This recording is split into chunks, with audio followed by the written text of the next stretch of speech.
Great moments are born from great opportunity. Football is about controlling that anger, harnessing that aggression into a team effort to achieve perfection. It's supposed to be hard. If it wasn't hard, everyone would do it. The hard is what makes it great. Here we are, Bubba's back. Season 2. We're calling this Season 2. We're 8 episodes in. It's a good time to start over and refresh, reset some of our intentions with doing this. So it's good to be back. Yeah, I think we've got some good feedback Season 1. We had some great topics, and it was a good kickoff, man. I'm glad we were able to get it rolling. Yeah, it's been fun. Question that I get often, and it's not from sports people. It's family. And always ask me, who's your audience? Who are you trying to reach? My thought was always coaches and youth coaches, but who are we trying to reach? Ideally, we talk to just parents, right? We're trying to I think that's the sweet spot. Yeah, just get some knowledge towards parents, as a lot of the youth coaches that we're trying to engage are parents. Yeah. So I think it feeds the chain well, and hopefully they were able to take some good information from our first season. Yeah. Season 2, we want to bring more guests in. We want to bring in different perspectives. We've been given a lot of football, baseball perspectives, so we're going to bring in a female coach perspective, a basketball coach perspective, and just continue to evolve this project. And we don't know what the end is, but we're going to keep evolving with it. Yeah, I think if we're just able to give knowledge and get opinions from every aspect of girls sports. I think we were talking on individual sports like tennis. Yeah. Just getting mindsets and ideas. I think it can only be beneficial for everyone involved. Yeah. Absolutely. So since we last met, you turned 40. You joined the 40-40 Club. I know, man. I feel it every day now too, Jess. I told you, man. as soon as you turn 40, the body just starts to say, nah. I'm like, 40? I'm wearing sweatpants every day now. What's up with that? Next thing I know, you're going to have your pants above your belly button. Looking at New Balances. You know how it is, those old schools. For sure. But it's been good. Hey, let's talk about that birthday party real quick. Oh, that was fun. I had a good time. It was a good time, man. It's good to see all our families together. A lot of old friends. There was a lot of old friends. It was a good there, turnout, man. Bubs. That was pretty cool, man. It was right here. It was fun. Just to come in this area and see the kids playing. Yeah. And then how long me and you have known each other, man. I thought that was a cool. I told my family, I'm like, man, I'm blessed with some really good friendships that have been together for a while, man. It's wild. Like your boy, you're getting ready to go to high school, right? Yeah. And then my youngest one is in first grade, so just starting the journey. But it's wild. But everybody was here, right? And everybody talking about their families, and it's life. We grew. I love it, man. And we're in a good spot. It's really good. We're blessed, man, Yeah. for sure. A couple other things have changed. Baseball. Let's start with baseball. Rules passed. They're gonna add the pitch clock to it. And then the other one that I want to talk about is the infield shift, how they've taken that away. Right. Or at least modified it, not completely taken away, but what they say, they have to be two defensemen on each side of second base. What are your thoughts on that as a baseball? I'm just old school, man. I thought the wheel wasn't broke, so why fix it? But I understand why. We talked about a little just from the player side with stats, being diminished, and essentially that taking dollars out of people's pockets because they weren't hitting for a high average, or they felt they were scouted a certain way, and the players really made that decision on that shift call. The pitch clock, I think, is more for fan bases speeding up the game. We knew that was like a general thing from the public. Is the game slow? It's a boring sport, so this was their opportunity in attempting to speed it up. Being a pitcher, I worked fast majority of the time, so I think a lot of people think it was going to factor the pitching more, but it's really going to be the hitters. I thought that, until we had talked about it off camera.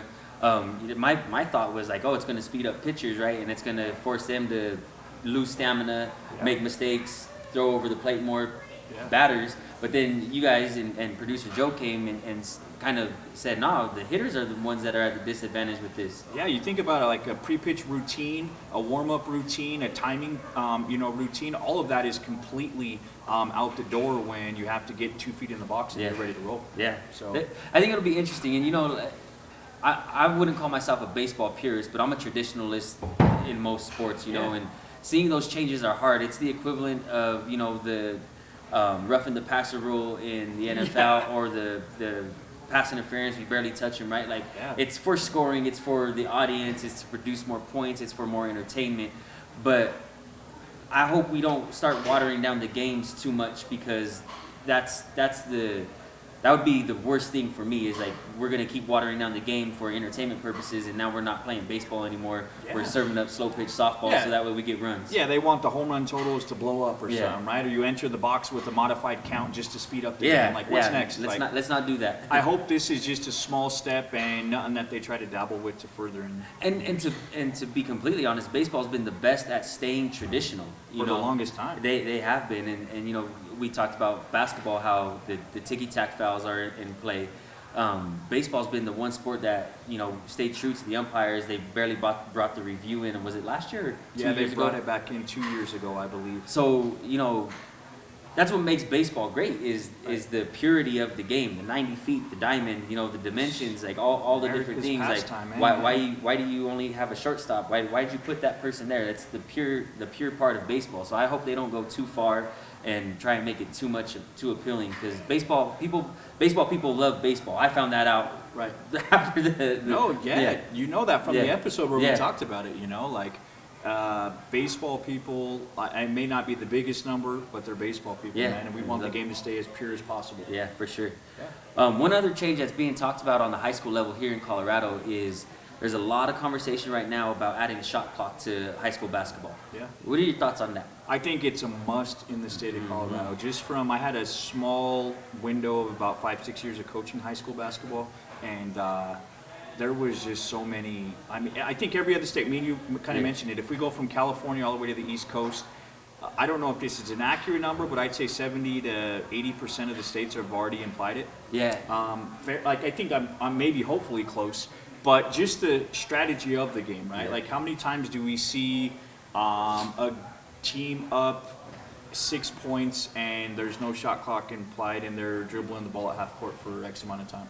I experienced that this in the playoffs. Our girls went down and played the number 3 team in the state, and we took them down to the wire, and we were within, I want to say we were within 6 points with about 4.5 minutes, and they completely took the air out of the ball. Wow. With 4.5 minutes left. Just playing keep away? Just playing keep away, 4 corners, spread them out, like, and what was a great game completely diminished. Like evaporated. It was gone after that. So, and think of that as just a spectator, right? Yeah. If we're talking about how the highest level of games is getting modified, like, why wouldn't we want that implied at the high school level?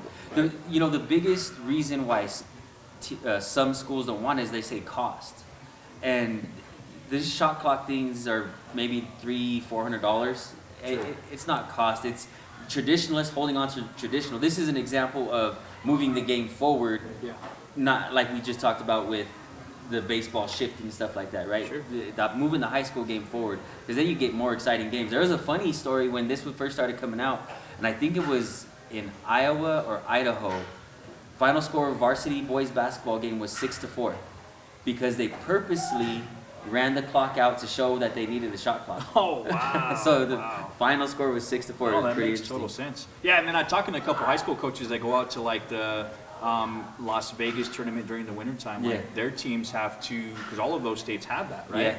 So that pace of the game and getting, you know, if you're a national AAU player, they have all that stuff. Yep. So I think our state's just behind the times, and they need to get it rolling. And we tend to be behind in things like that. You know, big one, Sunday contact just got approved for the state of Colorado. So which now, is big. It's huge. I think we need to revisit that in a future episode. We will, because it just dawned on me, like, that was a big one, and how it's going to affect and shift things at the high school I think level. it affects and shifts a ton on the club side of stuff. Yes. Like, we can talk, like, all sports across the board. But And let's be honest, that's the reason why this shift needed to happen. For sure. We've talked about this at length. You know, football is probably the only non-club sport right now in high school, so it needed to happen. You're right.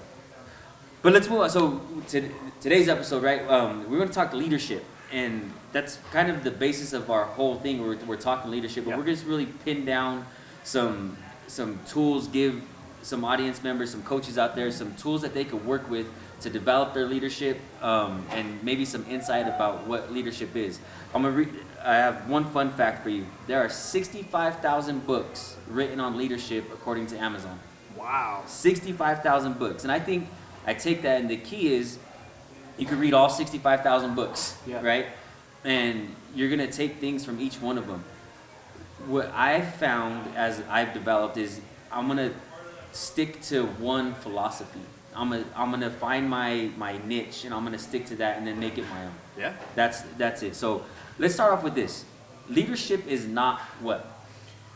Leadership, like the opposite is like if you're in leadership role for a popularity contest, you're 100%.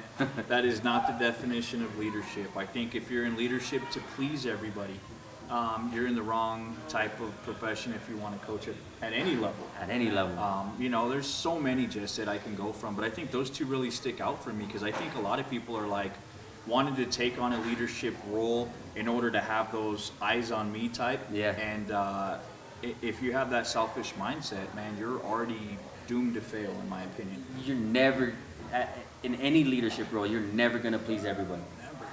You had said this, but if you want to please everyone, sell ice cream. It's true, yeah. I think we talked about, the Nick Saban I think it was quote, Nick right? Saban, Yeah, right? Like, man, if you're in the business to please everyone, you need to grab an ice cream cone because that's the only way it's going to happen. and it takes some courage to take on that role and understand that. Yeah. Because it never feels good when somebody comes to you and like disapproves of what you've done or the effort that you put in and they don't like it. That never feels good. The questioning, right? Yeah. Like they don't know all of the backside of like your vision, your plan, and then you announcing it and having those, people that are negative or against it. Like you mentioned, though, thick skin is a must. Yeah, has to like be. if you don't have that, or if you feel like that you don't adapt to criticism, well, it's not the gig for you, man. Yep. Leadership is tough, man. It is. It is extremely tough.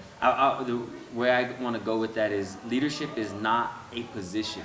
Just because you get appointed a position, Sure. head coach, principal, boss, Sure. manager, that does not make you a leader. I agree. I think one of my biggest eye openers as a head coach, and then even now more so as an administrator, when I took the head coaching job, I got people to help me and to coach, right? Sure. And you expect adults to be adults, like, Right. This is what we're doing, right? So I expect you guys to do it. Yeah. And you would be surprised how quick things fail. Yeah. It's much easier to reach the kids than it is the adults. I agree. So just because you have the position doesn't mean that you are in a position of leadership. Right. You are not a leader. You have to have your mold, like you mentioned, your niche, and you got to try to master that, man. Yeah. And it may take years. Yeah. Like that's the thing about it. We get a lot of guys that are like, man, I have this X amount of experience, and I've done this and that, and they get out on the field and they're like, no, I don't really see that leadership quality yet, Yeah. But yeah, it's tough. And right? Like that's a huge part too, because you're still evolving as a leader. Every day, man. Who do you learn from? Like who's your go-to?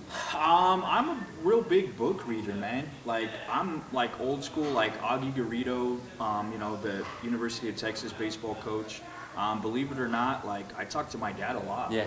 Like my dad's been around the game a long time and has had some, ridiculous stories from administration to parents. Yeah. And just to see how he's maneuvered, good and bad, right? Yeah. Like my son's, like he's been like, the stories I hear him tell is like, I want my son to learn from the mistakes I've made so he doesn't have to go down that road. Yeah, absolutely. And I've been extremely lucky with that, man. So those are two experiences or people that I really, consider mentors. If you're an assistant coach or if you're an aspiring leader somewhere, make sure you carry a book with you.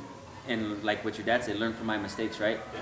Make note of all the things that you would do when you become a leader. Because when that opportunity comes and you go back and you flip through that book and you say, I want to do this, this, this, and this, Yep. you're going to maybe understand why that wasn't done, but maybe you're going to be in that position and you can develop the plan to make it happen. So make sure you're carrying around a little book, taking notes to develop because everybody can sit back. It's the great uncle, right? Like everybody can sit back and criticize the leader. Right. But until you're in that position, you have no idea what it's like. There's so much going on. Like we talk about, you got to be a multitasker. You got to be able to delegate. We can use a million words for good leadership. But I think confidence is just a real big one, Jess. Like, We- you got to be confident in delivering your message and trusting the people around you to execute it. I think if I was gonna say one, maybe I don't know if I could put this as the most important leadership, but a leader has to be a visionary. Sure. You have to have a thought and an idea, and then a plan of where you want to take this team, this organization. Yep. Because again, just because you're in the position doesn't make you a leader. It's so true. What do you want to do? Who are you serving? What do you want the outcomes to be? Yep. How do you build your culture? Because leadership is one thing, right? Then we get into culture, how you develop your culture. Two different processes. Yeah. Like two completely different processes. If you think those blend, they do not. We're going to give you the shortcut. You know, develop them and make sure you're confident in both of them, you know. So and I don't know this about you, but I'm going to throw you on the spot. Every coach that I know has a leadership like philosophy. Like, this is my leadership philosophy. What's yours? Like mine is, you got to be a motivator. Yeah. Like my biggest, if I was going to use 3 words, you know, you got to be a motivator. You got to be a phenomenal freaking communicator. And I think you got to be a guy that is humble in adapting. You know, like when I say humble and adapting, like the kids that we coached 5 years ago are completely different than the kids that we coach today. Yeah. And the kids today will be different from tomorrow. So I think those are just 3 key things for leadership. Like you mentioned, I think the biggest thing with coaching is every coach like has a vision and plan, but it's the confidence in executing it. And that's the big gap that I see. Like I get a lot of buddies, or I see a lot of guys in programs, and they're like have the best ideas, and I'm like, man, that could really work. But they don't have the confidence to execute anything, you know. So the product comes out diluted, man, and it's just that's just a tough trait to eventually get to. But the great ones do, and they become second nature, man. You know, and that same guy, right? Like, and I know this guy. I might have been this guy. Yeah. The visionary. I have this vision, but I'm not a great planner. Sure. That's when your team comes into play, right? Like, I may not be a great planner, but I know you're a great planner. Yes. So I'm going to say, I want to do this. Like, how do we do it? Yep. And you have to have the confidence within yourself. You have to have the ability to shut down your ego, to ask for help, to say, here, this is what I see. And then you do it together. Yes. And this is a prime example of that. Yeah, 100%. Yeah, like I know we had the idea. I mean, producer Joe comes in and is a big part. But I like your topics, man, Jess. Like you took the helm on this and just said, hey, this is some good ideas, and we've all had really good input. It's been great. Yeah, You know? yeah. But I think having the confidence in doing that, because most coaches don't. They kind of like, this is my vision. I want it this way, and they're kind of headbutting the scenario, and that's where it breaks down. And you don't realize your blind spots or what your blind spots are, right? Because it took me a long time to realize like I'm not a great outward communicator. If I'm talking to you one-on-one, I am. Yeah. But like to get my message out, it took me a while to get that. Sure. To get that way. But you know, a delegator. Yeah. I grew up like gotta take care of myself. Yep. I'm gonna make sure I got everything. I can handle me. Yep. And when you get into leadership roles, like you need people around you. So to ask for help or to say, hey, I need you to do this. Yeah. But not only I need you to do this. Here it is. There it goes. Yeah. Right? I need you to do this. This is how I want it done. This is the plan. This is why we're doing it this way. This is how we're doing it. I got you. If you need anything, let me know. Yep. So what you just did right there is a big part of being motivating, right? Because when they hear me say motivating, they're like, oh, you got to motivate kids. No, you got to make sure your staff's motivated first. Because if you motivate them, that staff motivates the group, and then the whole picture is put together. Yep. If it's me trying to motivate 95 kids and 15 staff members, that's a really tough task, man. Yeah. I'm going to start with my 15 staff members, and then we're going to go attack 95 kids. Absolutely. And that's how the program's built, man. You got to really motivate your staff and get them going. If I were to say my leadership philosophy, and none of my leadership stuff is self-created, right? It's from books. It's from now podcasts and watching TED Talks and all the different things. There's so much information out there. But it's value people over productivity. In other words, I'm going to value the person more than the result that they can give me. And that kind of evolved, especially being at Lincoln, right? Because we're dealing with kids with some extreme issues. Yeah. And, you know, you can't build a program if you don't have structure. Sure. And so one of my things was if a coach came to me and said, I had to miss practice. Like, I need you. I can't find another coach. So I got to be understanding about you missing practice. Now, here's the caveat. If life keeps happening to you, life's telling you you shouldn't be a coach. So true. If you're a football player and you want to play football, but you got to tell me you got to work, you got to watch baby sister, you got to do this, you got to do that, and you can't commit to it, okay, you want to be a football player, that's great. But right now, life is telling you you cannot commit to football. So true. So you cannot be part of this team. Yep. And that's hard, and it took me a while to get there because I don't want to turn the kid away. Right. But you're building an organization, you're building a team.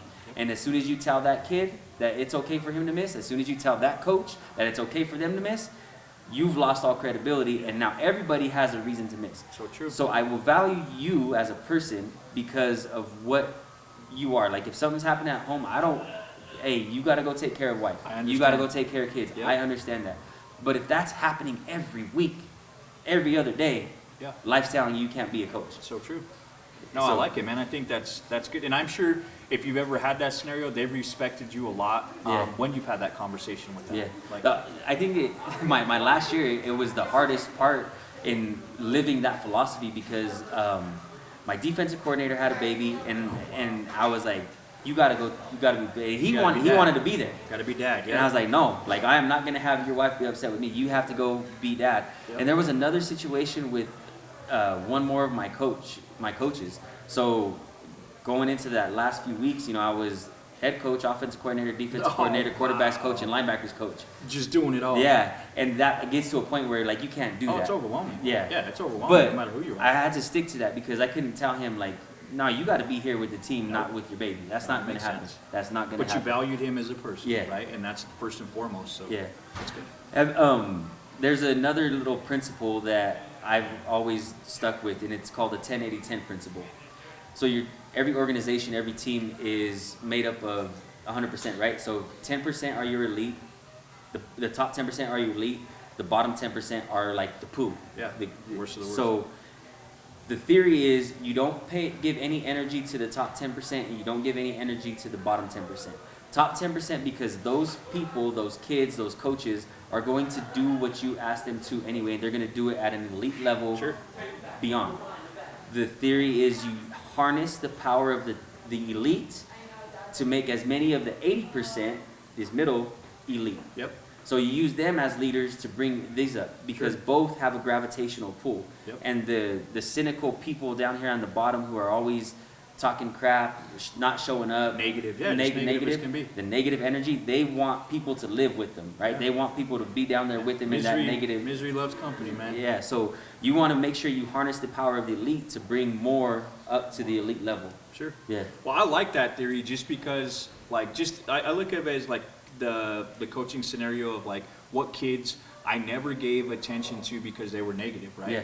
And how many kids realized I wasn't going to give them attention and then jumped up to the 80%? Yeah. Because they wanted the attention, but they knew they weren't going to get it because they were on the bottom 10. Yeah. And those good coaches, rather than putting the spotlight and giving it to them, like, nah, man, we got another 80% right here. We're going to roll with these guys. And they started jumping. Yep. But it's sticking to your guns and doing that. Yeah, and it's hard, right, when you're in a position where you don't have depth. Right. Because that poo down at the bottom, you need them. Yeah. So you really got to be strong in how you're going to bring them up and get them to jump. And part of that is connecting, right? And I'll get to connecting here in a second. But yeah, that principle, I learned that probably about year 4 as a head coach. I like kind of stuck to it and really used it, right? Like, you don't know how much energy you spend with those kids and those people who suck your energy. Yep. You spend so much time with the people that suck your energy. You do. And you gotta Just get leave out of it. here. Like, you leave it. Like, either they'll dissolve out of the program themselves, or they're going to have to be part of the 80. Yep. You know, and that's just something that you don't have to waste any energy on. Yeah. It just naturally develops. Exactly. So one thing, like you talked about communication, right? I think leaders have to have great communication. And I'm learning now in this role, like, it's over communication. Like, I can never communicate enough. Sure. And I wish, like, I had more communication skills back when I was a head football coach. Not that I was a terrible communicator, but the need for communication in my role right now is way out there, and I'm still falling short of it. Yep. So that's one thing. Trust. Building trust with your staff. Yeah. How do you go about building trust? for me is I like to delegate as much as I can. I think I told you in prior episodes, like I was a guy that would just put them on the spot in front of the kids. You know, like, hey, you got a 10-minute segment. And they look at me like, what's going on? And at the end of practice, I'm like, dude, I wouldn't do that with anybody I couldn't trust. Yeah. You know, and I like to delegate a lot of stuff prior to the season starting because you know how it is, bus schedules, all that type of stuff, right? Yeah. I like to put something on their plate because my biggest accomplishment is if they ever left my staff to become another head coach, I want them to say, hey, you know what? Coach trusted in me. I'd never be in a position like this. I feel so confident in what I'm doing because he allowed me to do so much there. Yeah. And, you know, kind of noting back to, like, when you mentioned I don't want, you know, like, whatever I'm not good at, I want to compliment myself while someone on my staff that somebody does something good. Yeah. I think that's key with building your staff is I don't want 10 me's, right? Yeah. Like, I go into it and when I was hiring assistants, like, it's almost like they want to impress you and side with you, and that was almost a negative for me. Yeah. Like, I wanted to hear a different version, like, hey, what's your strategy on, you know, first and third, this, like, oh, well, that could work. I want that guy. Yeah. Because I'm going to learn from that guy, right? Essentially, I'm a head guy that wants to learn from who I surround myself with. Yeah. You know, and I think that's key with the great coaches is you're building your people around you, your trust with guys that you want to learn from. Yeah. It's always it's very, very humble, right? Like I have 4 former assistants that are now head coaches. And you know, great, man. Sometimes they'll tell me something, and I'm always the over humble play, right? Like, but I mean it. Like I learned more from them than I ever. I hope they learned from me. Sure. And they all tell me that they did, right? But I learned more from all of them than they ever would from me, and that was the eye-opening part of me. Like when they became head coaches, I'm like, you're gonna be great because I stole all the things from you. Yeah, I learned from you. Yeah, and that's the cool thing though is when they do that, man, and they look back and say, hey, I wouldn't be here without you, coach. You know. So trust. Going back to the trust thing, one of my people that I follow, his name's Tim Kite. He worked with Urban Meyer during his Ohio State years. He has this thing to build trust. It comes down to your character, your competence, and your connection. Yeah. Your character is, do you live the values that you're trying to teach me, right? Like, so our culture was uncommon. Yeah. So I was trying to tell the kids, like, they had to be great students and sons and all this stuff, right? But if I was a jerk and not a great father and a great husband, then my character is in question. Right. And then the next part is your competence. Do you know what you're talking about, right? Like, yeah, do you know the sport? Do you know the sport? Yeah. And how do you use your knowledge of that sport to make me better? Right. Because you can sit out here and spit stats and spit knowledge about what you know about a 4 technique and an even front and odd front and all this and that. But if you don't use that knowledge to make me better, what's it for? Right. So that's your competence. And then your connection.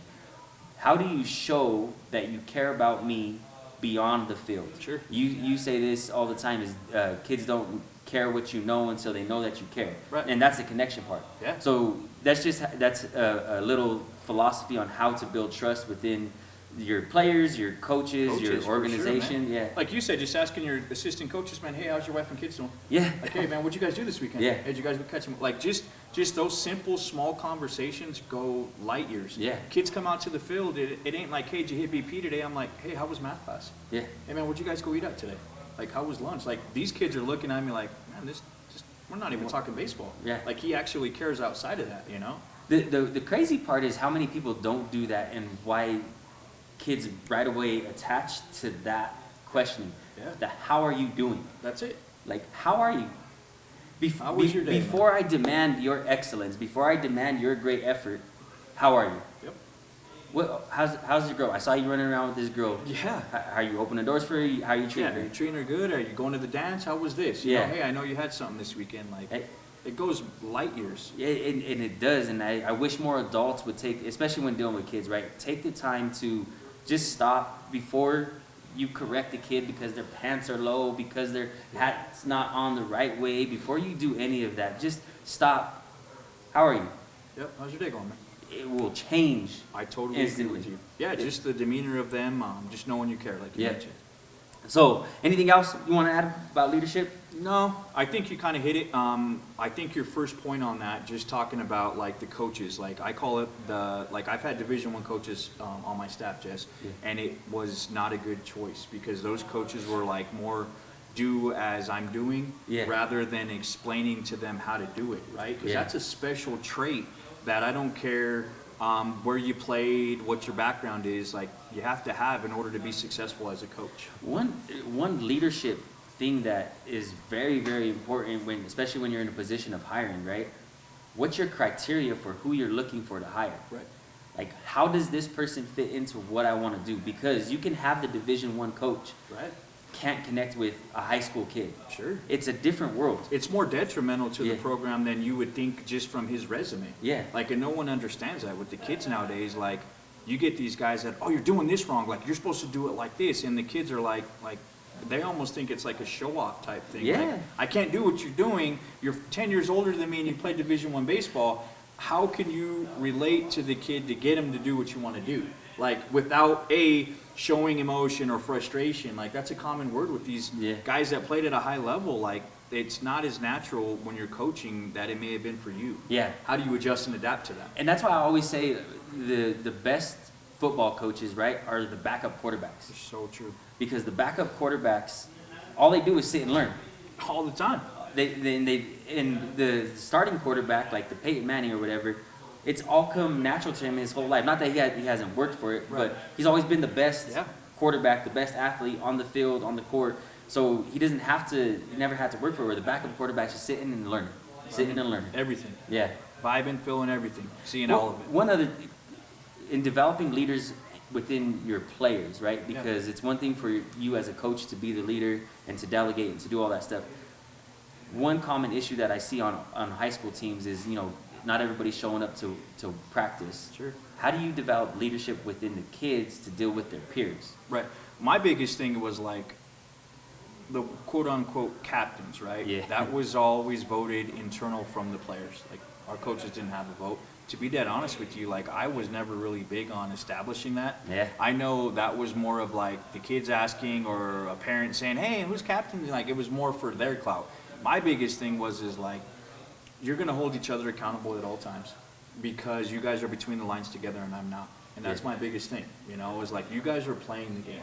I'm lucky to be the bus driver right now, but you're telling me where we're going. Yeah. Like, you guys are letting me know what route we're taking and how we're doing that. And I was up front with every team I coached regarding that. So it empowered them, like, this is your program. Mm-hmm. I know I'm considered, quote unquote, the head coach, but it's your journey. I'm just here to get you better doing it, And just seeing them like, oh, like, he's not lying. Hey, coach, can we get some more BP? Yeah, I'll build it in the practice plan. And then you got to make sure that you execute what you say when you do that. Yeah. It just, everyone's accountability just completely jumped, man. Yeah. Oh, you said something right there. Do what you say, right? Going back to the character. Yeah. Doing what you say, following through with what you say. One really detrimental thing that I think a lot of adults do, especially working with kids like us, that like the way we grew up, is make promises to them. Yeah. And the one promise that I always hear adults make is, I'll be there for you no matter what. I got Sure. you. Like, I will be there for you. And they mean well by saying that. Right. But you don't know what this kid's going through. And you don't know at 2 o'clock in the morning on a Saturday night, that kid may pick up the phone and need you. Right. You cannot make that promise because you cannot leave. It is a big promise for sure, yeah. And, so take that back a little bit and just understand the reality of, like, don't make that promise to, especially kids like us, right? Because that means the world to us. It does. Like, you're gonna be there for me. Like, That's people- not a common saying that yeah, we've people haven't heard. been there for me. Yeah, Like, exactly. and now you're telling me you're gonna be there for me, and now something's going down in my neighborhood on a Friday night, and I need somebody. Right. Coach said he'll be there for me. And they call him. Call him. I get it. Call. I totally get and it. you've just lost that kid. Do what you say you're going Follow to do. through. You have to. And don't overpromise. You can't, that, especially inner city, man, you don't Yeah. want to overpromise anything. Yeah. Wait, right on. We got a special guest today, We do. and we're gonna bring him on. Do you want to give a little intro? Yeah, so Claude Vigil is currently the head softball coach over at Bear Creek High School. He coaches an 18U Play Ball Outlaws team here out of the facility. I really like Claude's journey. He started off as a youth coach in multi-sports, I think for sure football, baseball, I'm sure he did some hoops. He just had a really cool journey, Jess. Yeah. Like, he's put in the work, and he's always a guy that's looking to get better. We bounce a ton of ideas off of each other, just in the coaching world. So Ironically, Claude played for the same youth coach that I played for. Go back, listen to episode 1, listen to the full season Yeah. of season 1. But caught up. Dick Wathen was his youth coach, and I said this in episode 1, and like the true legacy of a coach is what their players do, and so many of Dick Wathen's former players are coaches. You're so right. all over the place. So excited to talk to him and have him on. Cool. Let's get him on. Right on, Claude. Welcome to the show. Thanks, man. Thanks for inviting me. Yeah, it's good. We've been wanting to get you on for a little while. I think it's good we start bringing some guests on. Yeah, absolutely. Get, like you said, about get a different perspective and, widen the audience. Yeah. So go ahead, Bubs. Kick us off. So I decided to bring, or at least have an idea of bringing Claude on. I know his journey's been pretty cool. My first memory of Claude was I was a Pal Redskin at Houston Park, and he had an age group. I don't know if it was 1 or 2 age groups older than us, but a really, really good football team, like really good. Mm-hmm. I was at a middle school, at Richfield Middle School. There was a couple athletes, a couple grades older than me that were just ridiculously good athletes. And I remember running around, and I'm like, man, all these dudes are on the same football team. Like that football team had to be really, really salty. But yeah, I'm not sure. Claude, you guys win the Super Bowl that year? Yeah, we ended up 11-0 and winning the Super Bowl, and I think we only played 3 full games that year. Wow. We played the Cardinals a full game, we played the Pirates a full game, and then The Hawks, because my brother was on it. nope, in the Super Bowl we ended up playing the Pirates again, but every team either quit at halftime or third quarter. Wow. That Hawks team, Greg Romero and Armando Yeah. coached that team, and they were no mas at halftime. There wasn't too many that lasted that whole season, but yeah, that was a great group of kids. Yeah, great group of guys, and just your journey I thought was cool. Like obviously being a police athletic league back then, coach, and just seeing you progress and how, you've been at the high school level for how long now? This is my 5th year at Bear Creek. I did a short stint over at Mullen, and I probably did 9.5 years over at Kennedy. Kennedy. So I think that's just really cool. It's admirable, just like me and Jesse's journey, like coming from Pal and being able to have the confidence, and I think that's a big word I keep using tonight, Jess, because you have to have confidence in order to attempt to promote coaching-wise, right? Yeah, absolutely. Like you have to, like a lot of You gotta guys believe in think about it. yourself. You have to believe in yourself, but just have the confidence of maybe hearing a no here or Yeah. there. Like, no, you didn't get a job, or hey, we don't have an available spot for you to coach, or Yeah. like that. You have to have a confidence level, and like you mentioned, not a big ego if you're trying to promote and coach at a high level, man. You're absolutely right, but my question with Claude, because how old are you, Claude? No, not to age you. I don't want to age you. I'm trying to paint a picture. I'm 49. 49, so I'm 40, so we're 9 years apart. Dick Wathen was your youth coach, right? Absolutely, yep. All throughout Little League, or? No, it was kind of weird because the way they did the ages back then. I had Dick was my coach probably every other year. Okay. Yep. Just because of my age. I was kind of younger than a lot of the guys that I played with. Uh-huh. I graduated at 17. Yeah. So it was like every other year I would have Coach Wathen and Father Mark and those guys. But I had some other coaches along the way. Terry McPherson was a big influence, and those guys I still keep in touch with and talk to and run into and every so often. What's your most vivid memory of playing for Dick? To be honest, it was you knew when that reddish orange truck pulled up, it was business. It was time to go. You laced them up and you strapped them on, and it didn't matter if it was baseball season or football season.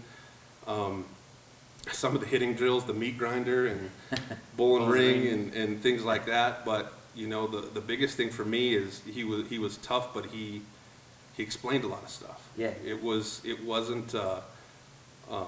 He could yell at us, but for the most part, he knew what he was talking about, and you couldn't BS us as kids at Pal. No. And we were the first ones to know if whatever they were telling us was, off topic. But he came in and he knew what he was doing. And, he pulled us aside and explained a lot of stuff to us, and it didn't matter what level were we at or what grade we were at.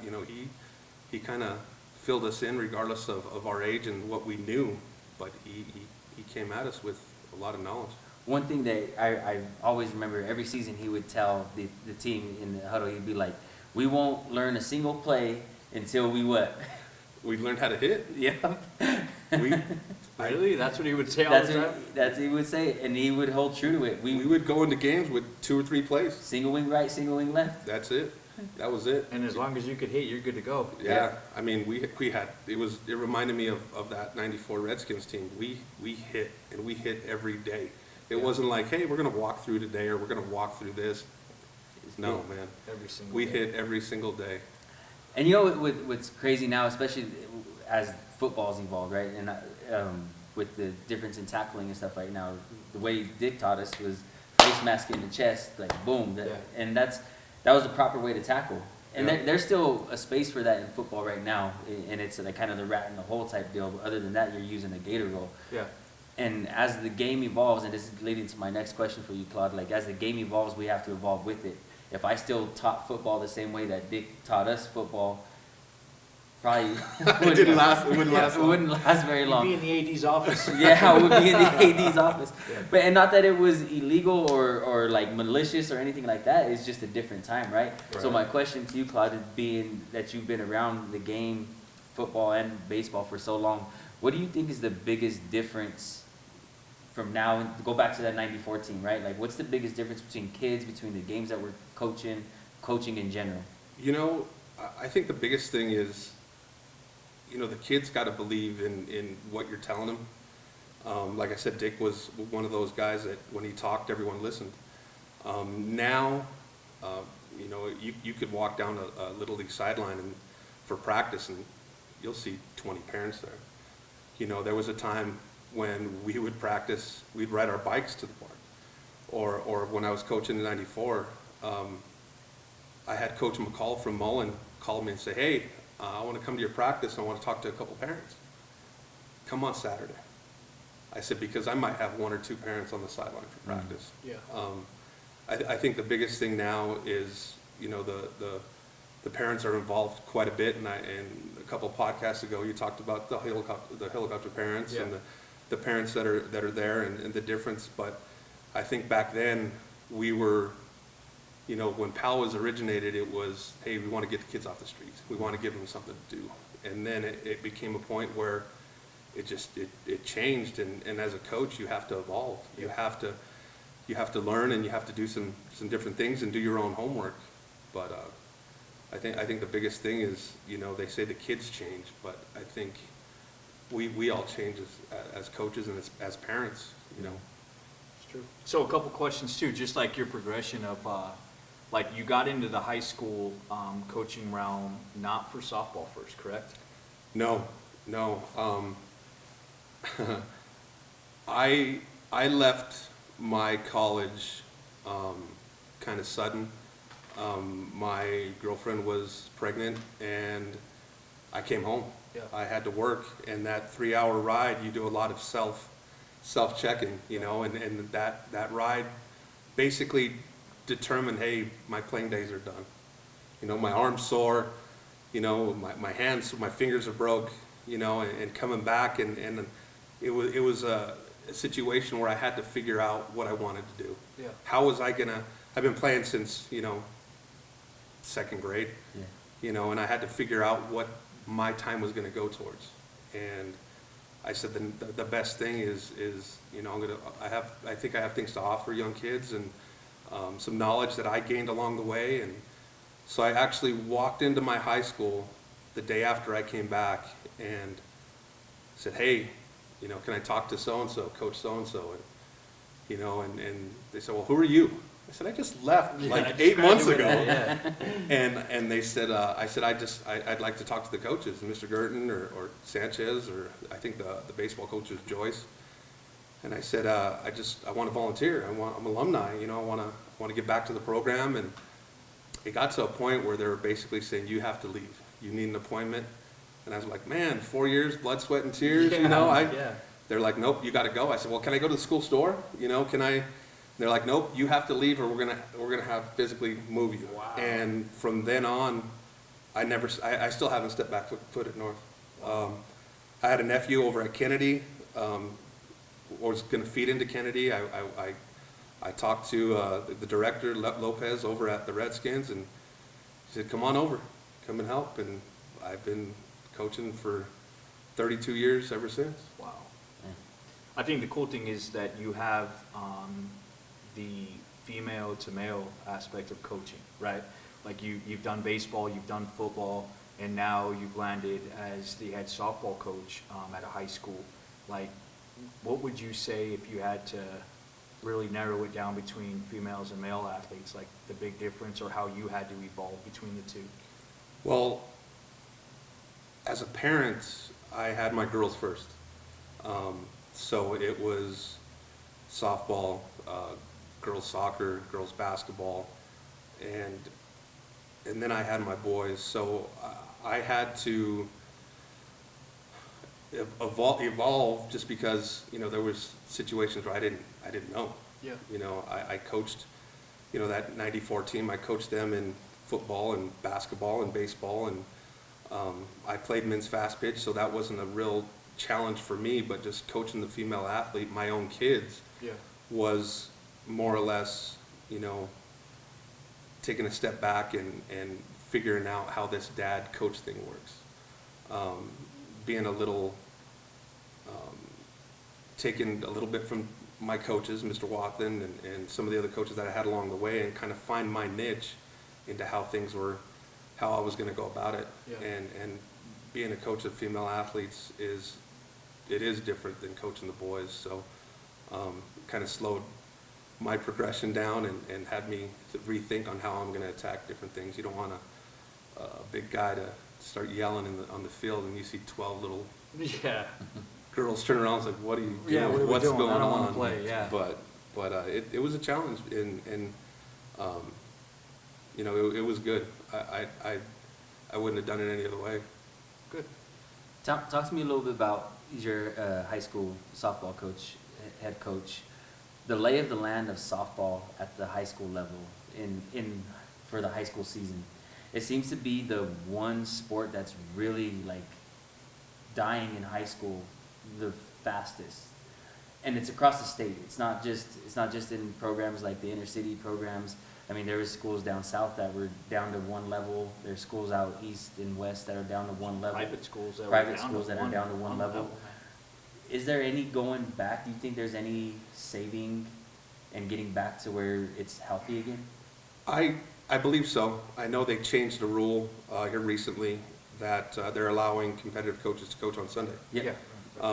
And I think that's going to help quite a bit. You know, I think the biggest thing for me is, you know, softball's become an elitist sport, and you know, if you're not at this level, you shouldn't be playing, or you're not good enough to play. And you know, my philosophy has always been, I want to coach you to love the game first, understand the game, and then move forward. I think at the high school level, it's give and take. You never know how many kids you got going in. You never know how many girls are coming out, and you know, we have some pretty elite athletes that are playing in college and playing competitive in the summer, and some pretty high level teams.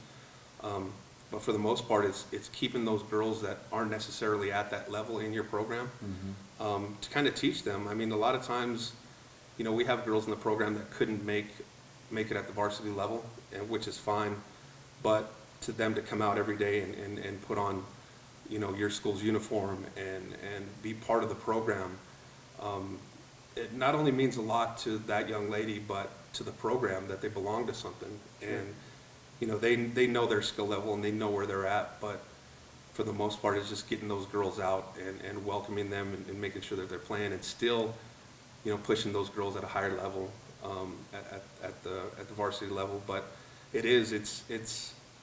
I've seen a big drastic change as far as even our numbers. I'd go to the league meetings and you know, some of the schools are, yeah, Claude's got 40-something girls, and you know, people down the street, you know, have 12. Yeah. You know, and it's rough, but I think just giving them a place and communicating with them where they're at and the program and what they need to work on and things like that. What do you think? What's the issue? Like, why is it happening so fast with softball? And Bubs, you can speak to this too. Like, Well, just me having the facility, I think a big portion is like just the youth leagues and like when the athletes really get going with the routine. I think it's developed a little later than normal. Because it's not like there's not girls playing softball. I feel like the numbers in softball at the youth level are at an all-time high. I still think, it's a big gauge from playing like YMCA rec softball to saying, hey, I'm playing on a comp team and I'm dedicating weekends, and then saying, hey, at the high school level, I'm going to do it 6 days a week. I think just me gauging having the facility in this area for 4 years now, it's a different flux compared to baseball youth and football youth and just other youth associations around. I see a lot of the communities like Lakewood, Alameda, they're having to combine their youth programs because of numbers. And it makes it even harder when they get to the high school level, like Claude mentioned, is because a lot of these girls are putting on a glove for their first full season. Yeah. They're not used to knowing all the rules or having to do a lot of those things. And you got to have a really special staff or a really special person leading the program in order for them to feel comfortable, right? Because, like I think I mentioned it in an earlier podcast, a big part of coaching female to male, I was lucky enough to do it, is the girls have to have that comfort in order to perform, where the guys needed the performance in order to feel comfortable, and I think, and that's a big flux and reason why I think numbers are low. Yeah, it's not just softball. I mean, No, it's not. I help run the youth program in the area, and we're down numbers with, basketball and soccer's doing really well, but, we even have a bunch of girls requesting to play some lacrosse, but it's just, I think finding their niche and giving them, the biggest thing is giving anybody the opportunity to come out. We have camps that I work with here at Play Ball, and we try to get our name out there and talk to these young ladies and coach them. And, there's times I see girls the past 3 years come back and work, and there's new girls that show up, but for the most part, I think it's just giving them the opportunity to compete and to get out there. I mean, like I said, some girls have been playing since they were 5 years old, and some girls are just slapping on a glove at 14, 15 years old. Yeah. So. It's interesting. It's a problem that needs to be solved. Like I was having a conversation with somebody, like at some point high school sports is gonna have to choose. There's so much money from the school districts put into sports, and right now with sports like softball and soccer is getting to this point because of the club thing. Like, are they really gonna keep putting this much money into these programs? Right. We obviously see the value in it and would never say it, but like when you're talking to a data pusher who's talking like results, achievement, and has nothing to do with what brings kids to schools, you're gonna that conversation. I'm worried that might be happening sooner than later. Right. One of the best fields in the area, you have Sheridan. Yeah. That got a Title IX grant have $1 million facility. Yeah. And talking with someone at the school, they were excited. They were excited to have the new facility and the turf field and, their big logo out there. And I said, well, how's the team doing? They said, well, we had 7 girls come up. Yeah, the team this year, So it's like, how do you do that? How do we pull those girls from, again, you're fighting over the athlete. They want to do cheer and they want to do other things, volleyball. And flag football is going to come into the fall here. That's another thing too. That's like for softball, because numbers are dwindling right now. Like you worry, like what is that going to do to numbers in some of these schools? Because I feel like that sport is going to explode. Have you ever been to a powder puff game? Yeah, they get into it for sure. Yeah. We have a girl on the play ball team now that was on that Arvada West team, and I went and watched her play a couple games, and they ended up in the championship game. But I was amazed. Yeah, I was amazed to see how many teams were out there, how many girls. After it. So Claude, like your journey being, you said how many years right now? 32.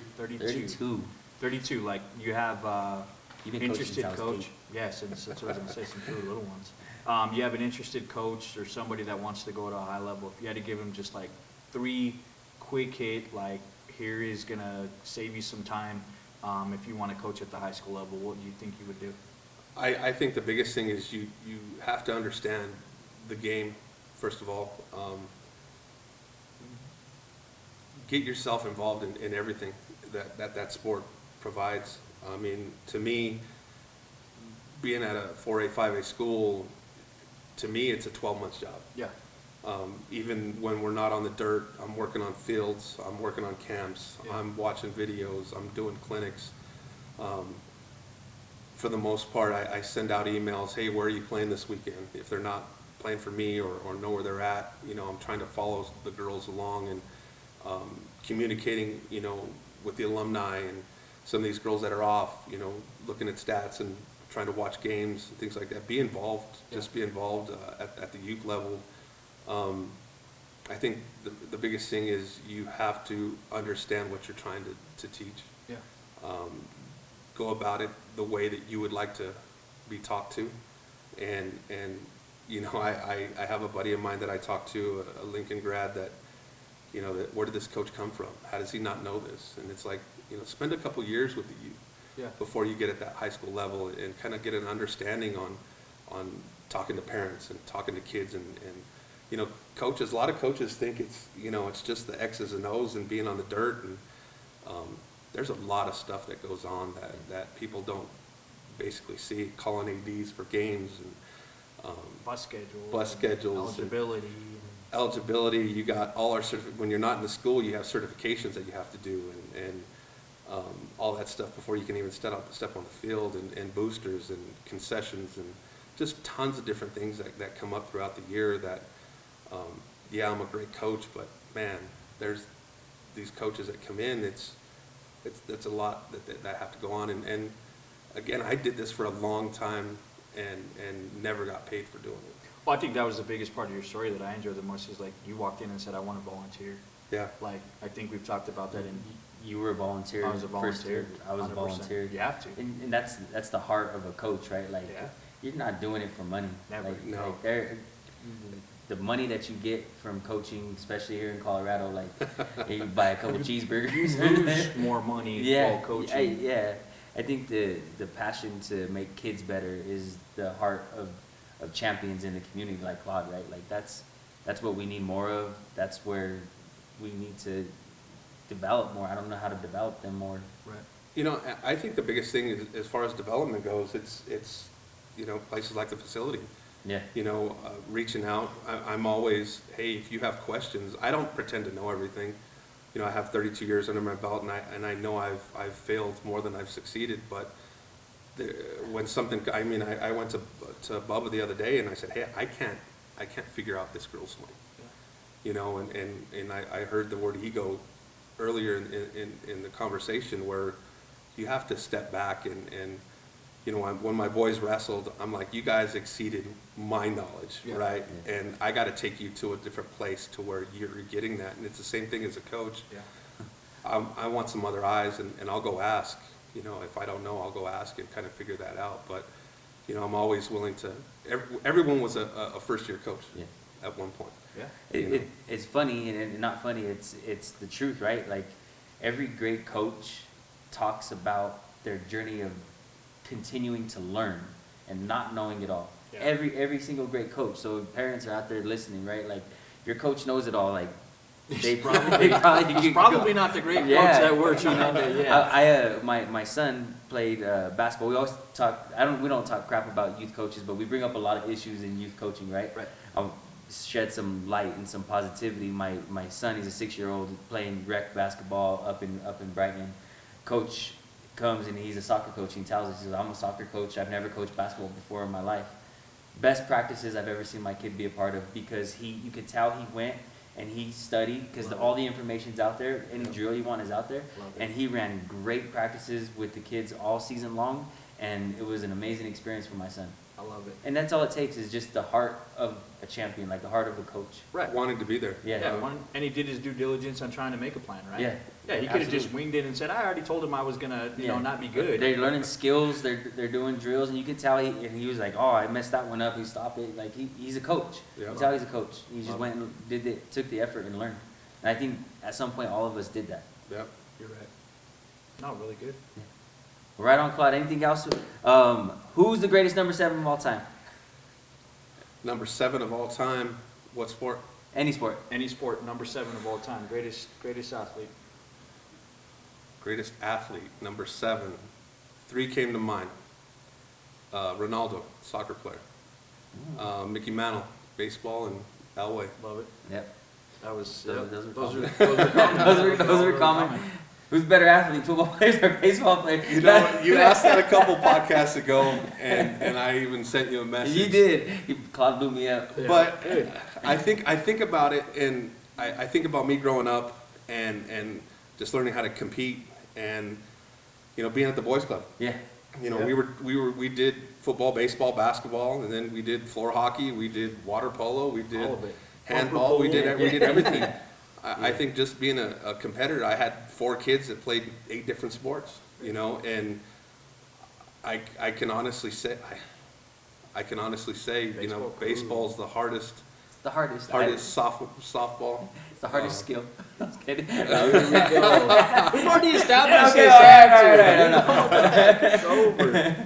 Baseball it is. But I'd have to go baseball now that I'm coaching the girls. It's softball. I'd like to see a couple of those boys get in the box with some of these pitchers. So One thing I didn't say on the last episode is some of my best football players. Like there's this one kid that I have in mind, and he was a baseball player.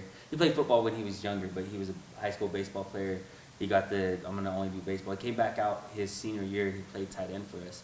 And he was one of the best football players that I ever had. And he was an athlete, right? Yeah. Like there was no doubt about that.